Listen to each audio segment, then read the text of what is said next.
আসসালামু আলাইকুম। শেষে কবিতা পেজ থেকে চলে আসছি। এটাকে কি মাছ বলে? ফল্লি মাছ। আজকে আপনাদেরকে ফল্লি মাছের কোফতার রেসিপি দেখাবো। এখানে হচ্ছে কাঁচা মরিচ আর শুকনা মরিচ পাটায় বেটে দিচ্ছে। আপনারা চাইলে ব্লান্ডার করে নিতে পারেন। সাথে হচ্ছে এই যে পেঁয়াজ কুচি নিচে আদা ভাঙা বেটে নিব। ফল্লি মাছের এতে যে কাঁটাগুলো থাকে মানে লম্বা লম্বা, ওগুলো কিন্তু ফেলে দিতে হবে কেটে। তো সুন্দর করে কেটে তারপর হচ্ছে ধুয়ে নিছে। এখন আপনাদের দেখাচ্ছি কিভাবে এটা থেকে মাংসগুলো বের করতে হবে।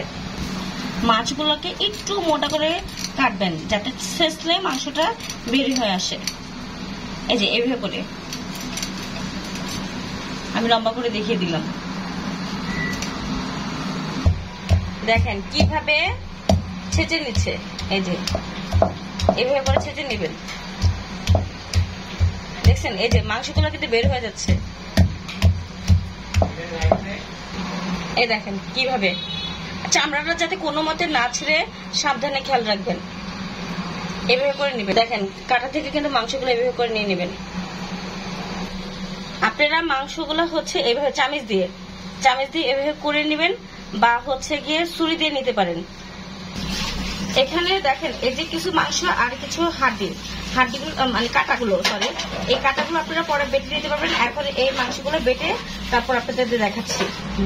হলুদের গুঁড়ো, মরিচের গুঁড়ো, আদা রসুন পেস্ট, কাঁচা পেঁয়াজ, জিরের গুঁড়ো, ধনিয়ার গুঁড়ো, লবণ, তারপর ধনিয়া পাতা দিয়ে এগুলো মেখে নেব। যেমন আমরা বড়া যেভাবে তৈরি করি ওরকমটা। দেখেন ভিতরে মাছগুলো কিন্তু মেখে এরকম করে নিয়েছি। ফল্লি মাছটা কিন্তু ধুয়ে নিয়েছি। দেখেন এখন কিভাবে বসাচ্ছে সেম ভাবে বসিয়ে দিবেন। এই দেখেন কি সুন্দর হয়ে গেছে। দেখেন এইভাবে করে নেবেন।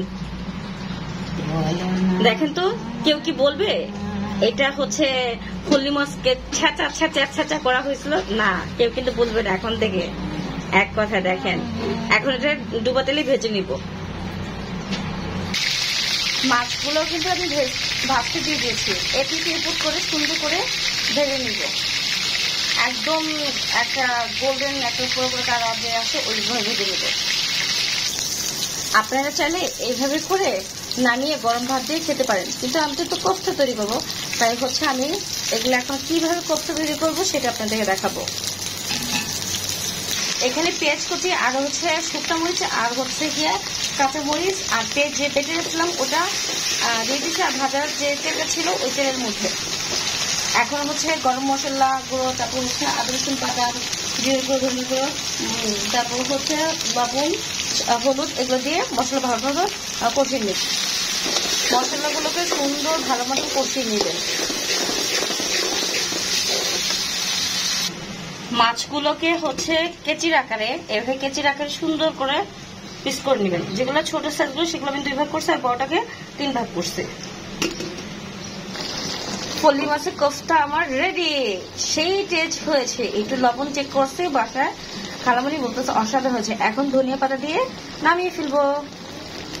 কেমন হয়েছে অবশ্যই একটু কমেন্টে জানাবেন। লাইক কমেন্ট শেয়ার দিয়ে দিবেন। আসসালামু আলাইকুম।